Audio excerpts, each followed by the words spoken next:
간멘 에세이. 예수님을 죽게 한 것을 짊어짐. 소위 번영신학이라는 것이 있습니다. 예수를 믿으면 물질과 건강 등 온갖 축복을 받는 것을 강조하는 신학입니다. 일종의 기복신앙인 셈입니다. 사람의 원초적인 욕망을 자극하는 이런 전도 방식과 성장주의와 물량주의 덕분에 지금처럼 한국의 많은 대형 교회들이 생겨나기도 했습니다. 저는 이런 접근 방법에 찬성하진 않지만 그렇다고 전혀 쓸모없다고 보지는 않습니다. 예수 믿을 가능성이 거의 전무했던 이들이 불치병을 고침받고 주님을 만난 경우도 있기 때문입니다. 또한 김일성 종합대학 출신 한 청년이 축복이란 말 때문에 극적으로 주님을 만난 체험도 들은 적이 있습니다. 즉, 그가 중국에 외화벌이 왔다가 귀국하기 직전에 평소에 알고 지내던 한인 선교사로부터 5분만 시간을 내주면 축복을 빌어주겠다고 하자 나쁘지 않다고 생각해서 만났고 기도를 받다가 몇 시간을 울면서 회개하는 성령 체험을 했다는 것입니다. 하지만 이런 식의 초기 신앙으로는 아래 본문처럼 장성한 이들이 경험하는 세계를 이해하거나 체험하기 어려운 것도 사실입니다. 따라서 사람의 신체도 나이에 걸맞게 자라야 하듯이 영적으로도 항상 어린아이 상태에 머물지 말고 장성한 분량에까지 자라가라고 성경은 말씀합니다. 예수님을 죽게 한 것을 우리가 항상 몸에 지니고 다니는 것은 예수님의 생명도 우리 몸에서 나타나게 하려는 것입니다. 고린도후서 4장 10절. 신약 성경 회복력 해당 각주는 위 본문에 나오는 예수님을 죽게 한 것에 대해 이것은 주 예수님께서 고난 당하시고 통과하셨던 죽음의 일, 십자가의 일을 가리킨다. 우리의 체험에서 이것은 예수님을 위하여, 그리스도의 몸을 위하여, 신약의 사역을 위하여 우리에게 오는 고난, 박해 또는 다룸이다 라고 설명합니다. 이어서 이것은 질병이나 재난같이 옛 창조물 안에 있는 모든 인류가 당하는 일반적인 고난과 고통을 가리키는 것이 아니다. 또한 죄들, 실수들, 자신의 책임을 다하지 못했기 때문에 받는 징벌, 교정 혹은 징계를 가리키는 것도 아니다.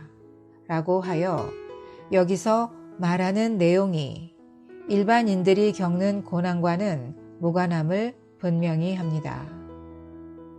끝으로 예수님을 죽게 한 것이 우리의 타고난 사람과 겉사람과 육체를 소멸시킴으로써 우리의 속사람은 발전하고 새로워지는 기회를 갖게 된다.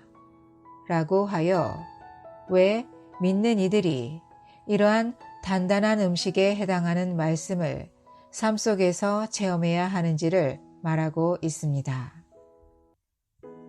위 본문을 묵상하면서 그렇다면 주 예수님은 어떤 고난과 죽음을 겪으셨고 사도 바울은 어떤 식으로 그것을 몸에 지니고 다녔으며 우리는 이 말씀을 어떻게 체험할지를 놓고 주님을 앙망했습니다. 먼저 한 형제님이 주 예수님의 일생은 구유에서 십자가까지 라고 압축해서 표현한 것이 생각났습니다. 주님은 유대 종교인들, 로마 정치인들의 반대와 박해, 수제자격인 베드로에게 3번 부인 당함 등 이사야의 표현대로 멸시받고 버림받았으며 슬픔의 사람이셨습니다.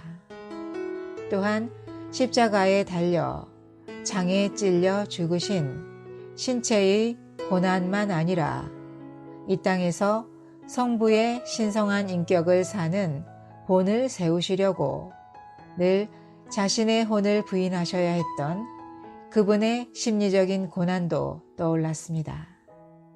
한편 위와 같이 말한 장본인인 사도 바울이 어떤 고난을 받았는지는 위 본문 직전에 8절과 9절 내용에 잘 나와 있습니다. 또한 하나님의 뜻은 그리스도의 몸이 이 땅의 각 지방에서 단체적으로 나타나는 것임을 믿고 가르쳤던 워치만 니의 이런 찬송시도 생각났습니다. 바른 길 벗어나면은 편해질 수 있지만 충성된 주의 고난을 난 기억한다네. 난 매일 심판대 앞에 밝은 빛 바라봐 내 모든 생활과 일들 불 통과하기 원해. 이 세상 명예와 부귀 영광과 친구들, 성공과 칭송과 발전 너희가 얻으라. 난 외롭고 가난해도 충성을 다하여 끝까지 나의 주님만 따르기 원하네. 최근에 인근 기독교 책방에서 러시아 정교회사, 침례교회사, 한국교회 교단 형성사, 성결교회와 역사연구 같은 교회 역사 관련 책을 사서 읽었습니다. 그 중에 한국의 소위 사중복음으로 대표되는 성결교회를 소개한 정빈이라는 인물이 꽤나 인상적이었습니다. 이분은 복음 전파와 신학 교육에는 열심이었지만 목사 안수나 별도의 교단을 세우는 것에는 부정적이었습니다. 사실 칼빈이나 존 웨슬리 역시 교단을 세울 마음이 없었습니다. 왜냐하면 목사 제도 혹은 교단은 성경에 없거나 한 몸을 건축하는 가르침에 반대되기 때문입니다.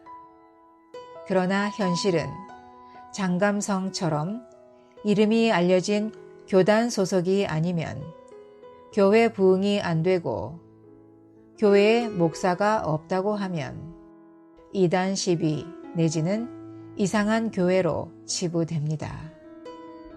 따라서 성경에 없는 것이면 다수가 실행하더라도 따르지 않고 오해와 비방을 감수하는 것이 위 본문을 실천하는 손쉬운 한 가지 방법일 수 있습니다.